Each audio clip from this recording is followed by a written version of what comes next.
Government number के भाई sir भाई नंबर के এই যে আমাদের নিজের লোক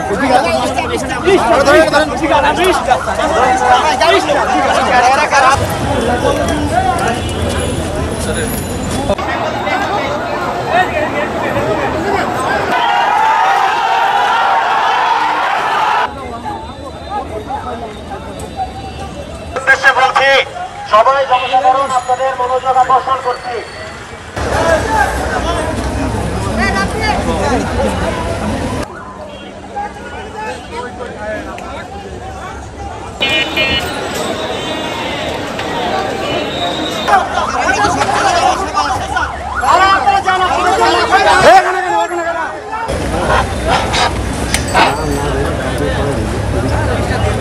আপনাদের দাবি দেওয়া থাকলে নিয়ম অনুযায়ী আপনারা সেটা পালন করেন, কিন্তু রাস্তার মধ্যে এই স্ট্যান্ড দখল বা ইত্যাদি নিয়ে সেটা যেই হোক তাকে কঠোর আইনের আওতায় আনা হবে।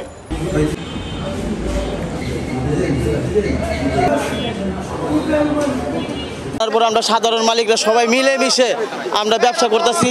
এই ব্যবসা দখল করার জন্য গত 1 মাস আগেও সে আমাদের অফিস দখল করতে আইছে তপন, রানা, রুহুল আমিন, কাশেম আর অন্যান্য লোক, ঠিক আছে, তারা দখল করতে আইছে। আমরা মালিকরা একতাবদ্ধ থাকাতে তারা দখল করতে পারে নাই। এখন তারা আজকে সকালে তাদের লোকটোক নিয়ে আমাদের সিটি বন্ধনের এই কাউন্টার সিটি বন্ধনের কাউন্টার দখল করছে এবং আমাদের সিটি বন্ধনের সিটিটা তারা রং দিয়ে মুছা দিছে। আমাদের রোড পারমিট আছে, আমরা সরকারের কর দেই। আপনারা দেখেন সব কিছু আমাদের অফিস আছে, কাউন্টার আমাদের সিটি বন্ধনের নামে, অফিস আছে সিটি বন্ধনের নামে, তারা বন্ধনের নামে দখল করতে চাইতেছে। আমরা কোনো রাজনীতির দল না, আমরা সাধারণ মালিক শ্রমিকগণ নিয়ে, আমার মালিকগণ নিয়ে, আমার আত্মীয় স্বজন নিয়ে, আমার ভাই বেড়াদের নিয়ে সবারই ঢাকায় আমরা প্রতিরোধ করছি। এই কাউন্টার আমরা মুক্ত করছি।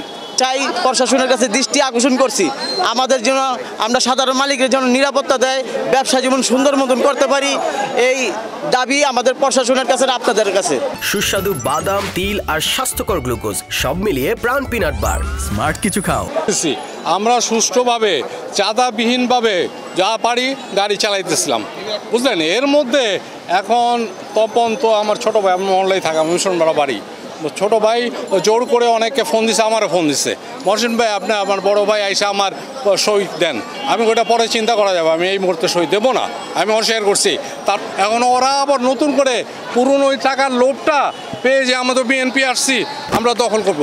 আমরা সাধারণ মালিক, কেউ বিএনপি করি, আগে জাতীয় পার্টি করতাম, 2-1 জন আওয়ামী লীগও করতাম, আমাদের মধ্যে দলাদলি নেই। বাস কাউন্টারের সামনে মালিক সমিতির 2টা পক্ষ ঝামেলা করতেছিল। উক্ত সংবাদের ভিত্তিতে আমরা সেখানে যাই, গিয়ে 2 পক্ষকেই প্রথমে শান্ত থাকার চেষ্টা করি।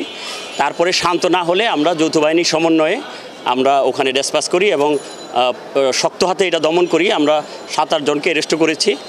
আমাদের কথা হলো যে শান্তি শৃঙ্খলা বজায় রাখার জন্য আমাদের সর্বোচ্চ ব্যবস্থা আমরা গ্রহণ করব। এই পরিস্থিতি যদি কেউ ঘোলাতে করতে চায় আমরা কোনো সুযোগ দিব না এই বিষয়ে। সুতরাং সবাইকে শান্ত থাকার আহ্বান জানাচ্ছি। না, এখন পর্যন্ত অভিযোগ নাই, অভিযোগ পাওয়া গেলে আমরা ব্যবস্থা নিব।